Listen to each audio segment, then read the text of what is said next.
బిల్టన్లో మరో breaking news చూస్తున్నాం. బంగ్లాదేశ్లో ఉద్రిక్తతలు తీవ్ర రూపం దాల్చిన వేళ ప్రధాని పదవికి రాజీనామా చేశారు షేక్ హసీనా.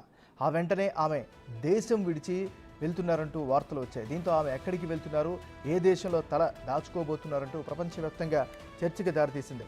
ప్రధానిగా ఉద్వాసనకు గురి కాగానే ఢాకా నుంచి ఢిల్లీకి చేరుకున్న షేక్ హసీనా తన శాశ్వత నివాస కేంద్రంపై కేంద్రీకరించినట్లు తెలుస్తోంది.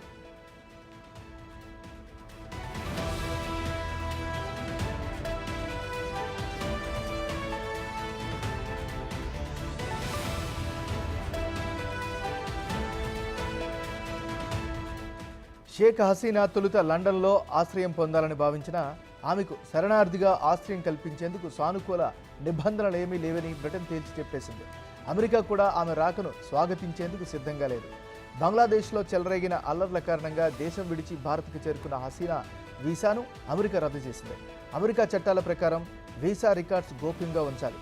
అందువల్ల షేక్ హసీనా వీసా రద్దుకు సంబంధించి ఎలాంటి ప్రకటన చేయడం లేదని ఢాకాలోని యుఎస్ ఎంబసీ ప్రతినిధి చెప్పారు. హసీనా పార్టీకి సంబంధించిన పలువురు నేతల వీసాలపై అమెరికా ఇప్పటికే ఆంక్షలు విధించింది. కొన్నేళ్ల నుంచి హసీనాకు అమెరికాకు సత్సంబంధాలు కొరవడ్డాయి. బంగ్లాదేశ్లో గత జనవరిలో జరిగిన ఎన్నికలు పారదర్శకంగా జరగలేదని, ఆందోళన అణచివేయడం కోసం హింసాత్మక మార్గాన్ని షేక్ హసీనా ఎంచుకున్నారని అమెరికా గురుగా ఉంది.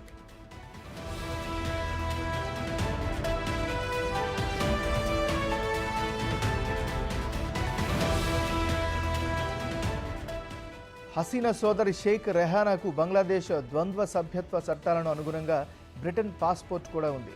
ఇక షేక్ రెహానా కూతురు తులిప్ సిద్దికి ప్రస్తుతం బ్రిటన్ పార్లమెంట్ సభ్యురాలుగా ఉన్నారు. లేబర్ పార్టీ ప్రభుత్వంలోనూ మంత్రిగా పనిచేస్తున్నారు. తులిప్ సిద్దికి రికమెండేషన్తో హసీనాకు బ్రిటన్ ఆశ్రయం ఇచ్చే అవకాశం ఉంది. బంగ్లా తాజా రాజకీయ పరిణామాలపై స్పందించిన బ్రిటన్ ఐక్యరాజ్య సమితి నేతృత్వంలో దర్యాప్తు జరిపించాలని అభిప్రాయపడింది. ఈ మేరకు యూకే విదేశాంగ కార్యదర్శి అధికారిక ప్రకటన విడుదల చేశారు. ఇందులో షేక్ హసీనాకు ఆశ్రయం ఇచ్చే అంశాన్ని మాత్రం ప్రస్తావించలేదు.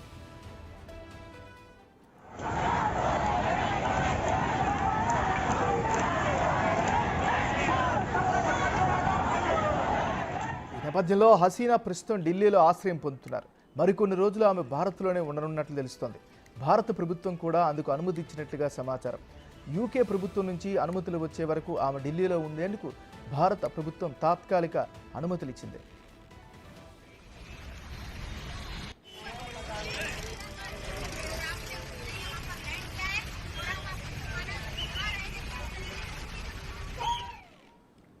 బులెటిన్లో మనం బ్రేకింగ్ న్యూస్ చూస్తున్నాం. బంగ్లాదేశ్లో ఉద్రిక్తతలు తీవ్ర రూపం దాల్చిన వేళ ప్రధాని పదవికి రాజీనామా చేశారు షేక్ హసీనా.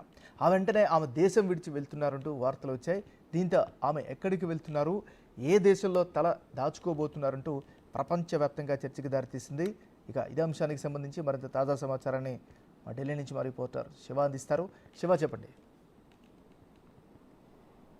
రైట్ ఏమన్నారు, బంగ్లాదేశ్లో అట్టుడుగుతున్న పరిస్థితులు ప్రజెంట్ ఇంకా కొనసాగుతూ ఉన్నాయి. ఉద్రిక్త వాతావరణం అయితే ఉంది. అక్కడ ఇప్పటి వరకు ఏదైతే ఈ అల్లర్లు చెలరేగాయో షేక్ హసీనాకు వ్యతిరేకంగా నిరసన తెలియజేస్తున్న గత 2 వారాలుగా కూడా ఈ నిరసన కొనసాగుతున్నట్లుగా తెలుస్తుంది. ఈ నిరసనలో మొత్తం ఇప్పటి వరకు 440 మంది మృత్యువాత పడ్డారు. అంటే ఘర్షణల వల్ల కానీ, ఇటు ఆర్మీ జరిపిన ఎదురు కాల్పుల్లో కానీ మొత్తం ఇప్పటి వరకు అందిన అధికారిక సమాచారం ప్రకారం 440 మంది అక్కడ బంగ్లాదేశ్లో మృతి చెందారు.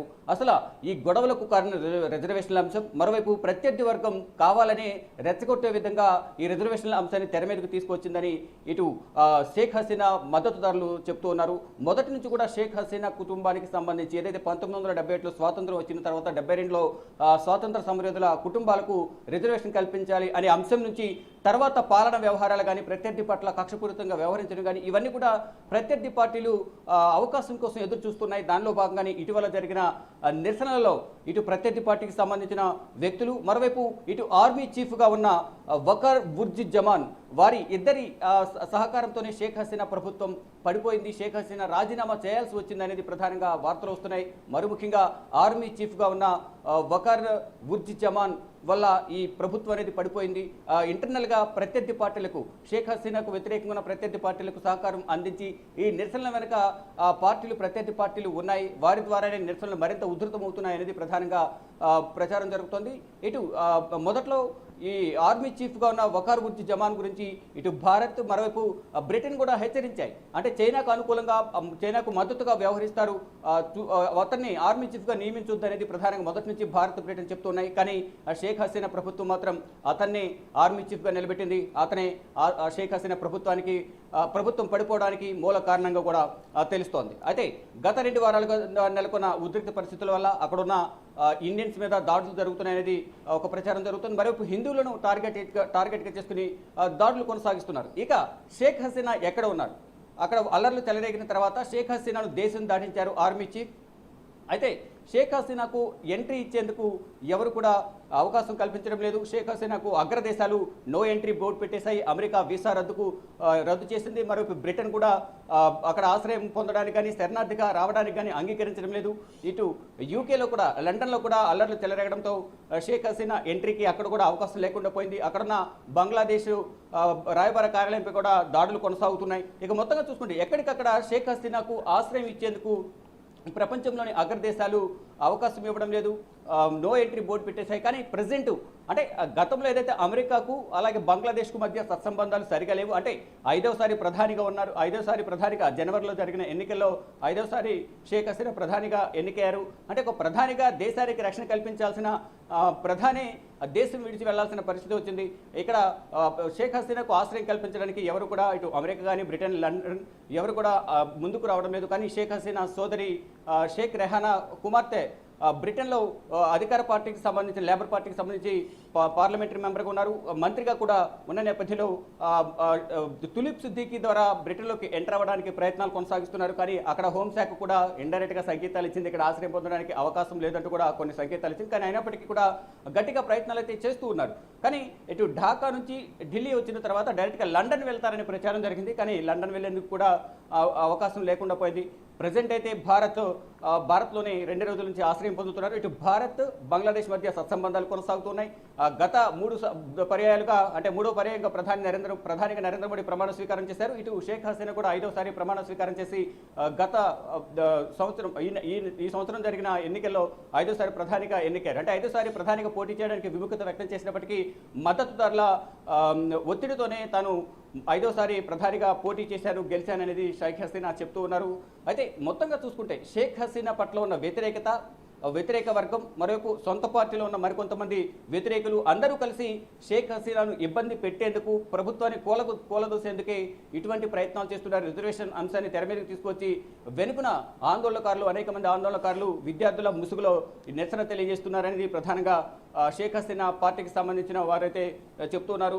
ఇక నూతన బాధ్యతలు నోబెల్ బహుమతి గ్రహీత అంటే షేక్ హసీనా రాజీనామా చేసిన నేపథ్యంలో నూతన ప్రభుత్వాన్ని ఏర్పాటు చేయాల్సి ఉంటుంది. అది కూడా తాత్కాలిక ప్రభుత్వం.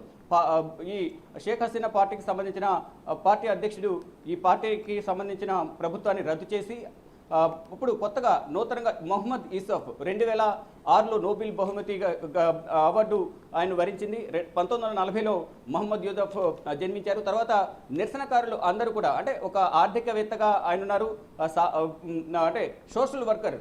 మరోవైపు ఇటు అనేక విశ్వవిద్యాలయాల్లో కులపతిగా కూడా ఆయన పనిచేశారు. ఆయనకు ఈసారి బంగ్లాదేశ్ పగ్గాలు చేపట్టేందుకు నిర్ణయం తీసుకున్నారు. అంటే ప్రభుత్వాన్ని రద్దు చేసిన తర్వాత నిన్న రాష్ట్రపతిని కలిశారు. రాష్ట్రపతిని కలిసి కొత్త ప్రభుత్వాన్ని ఏర్పాటు చేయాలంటూ కూడా వారందరూ కూడా వినతి పత్రం సమర్పించారు. ఆర్మీ చీఫ్ ఆధ్వర్యంలో నిన్న వినతి పత్రం సమర్పించిన తర్వాత అందరి మద్దతుతో అంటే ప్రత్యర్థులు ఎవరైతే ఉన్నారో వారు మరోవైపు ఆందోళనకారులు సూచించిన పేరు ప్రకారమే ఈ నోబెల్ శాంతి బహుమతి గ్రహీతకు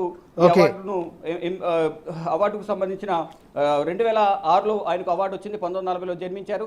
ఆయన ఒక సామాజిక కార్యకర్తగా ఉన్నారు. రాజకీయ సంక్షోభం తలెత్తిన బంగ్లాదేశ్లో తాత్కాలిక ప్రభుత్వానికి ఆయన నేతృత్వం వహించబోతున్నారు మొహమ్మద్ యూసఫ్. అయితే మొత్తంగా చూసుకుంటే ఈ పార్లమెంట్ను మొహమ్మద్ షాబుద్దీన్ ఈ పార్లమెంట్ను రద్దు చేశారు. ఇక మనం నూతనంగా పగ్గాలు చేపట్టబోయే మొహమ్మద్ యూసఫ్ గురించి ఒకసారి మనం చూస్తే కనుక మొహమ్మద్ యూసఫ్ గతంలో షేక్ హసీనా ప్రభుత్వంపై పోరాటం చేసి 6 నెలలు జైల్లో ఉన్నారు. షేక్ హసీనాకు వ్యతిరేకంగా కూడా ఆయన పోరాడారు. ఈ నేపథ్యంలోనే సైన్యానికి అనుకూలంగా సైన్యంలో పనిచేసి సైన్యానికి అనుకూలంగా ఉన్న ఏ ప్రభుత్వం కూడా ఆయనకు ఈ ప్రభుత్వం ఉండడానికి వీల్లేదు, మేము చెప్పిన వారినే ఈ ప్రధానిగా ఎన్నుకోవాలనేది ఆందోళనకారులు నిరసన తెలియజేసిన నేపథ్యంలో ఆందోళనకారులు సూచించిన పేరునే ఇప్పుడు ప్రధానిగా ఎన్నుకున్నారు.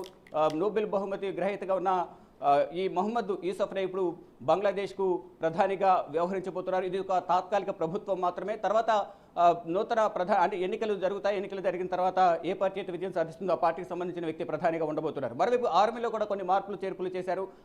గత ప్రభుత్వంలో ఉన్న మంత్రులను కూడా సైన్యం అదుపులోకి తీసుకుంది. ఈ ఆర్మీలో కొన్ని మార్పులు షేక్ హసీనాకు మద్దతుగా ఉన్న ఎవరైతే ఆర్మీ అధికారులు ఉన్న వారిని కూడా కొంతమంది మార్పులు చేర్పులు చేసినట్లు తెలుస్తోంది. గతంలో అవినీతికి పాల్పడిన మంత్రులను కూడా సైన్యం అదుపులోకి తీసుకుని వారిపై చర్యలు తీసుకునేందుకు ప్రయత్నాలు చేస్తుంది. ఇక మొత్తంగా చూసుకుంటే బంగ్లాదేశ్లో నిరసన ఇంకా కొనసాగుతుంది. కానీ ఇటు షేక్ హసీనాకు ఆశ్రయం కల్పించేందుకు ప్రపంచంలోని అగ్రదేశాలు వ్యతిరేకత వ్యక్తం చేస్తున్నాయి, సానుకూలంగా లేవు. ఈ నేపథ్యంలో ప్రజెంట్ భారత్ బంగ్లాదేశ్ మధ్య ఉన్న సత్సంబంధాల వల్ల షేక్ హసీనా ప్రజెంట్ భారత్లోనే ఆశ్రయం పొందుతున్నారు. ఎంఎన్ఆర్. Thank you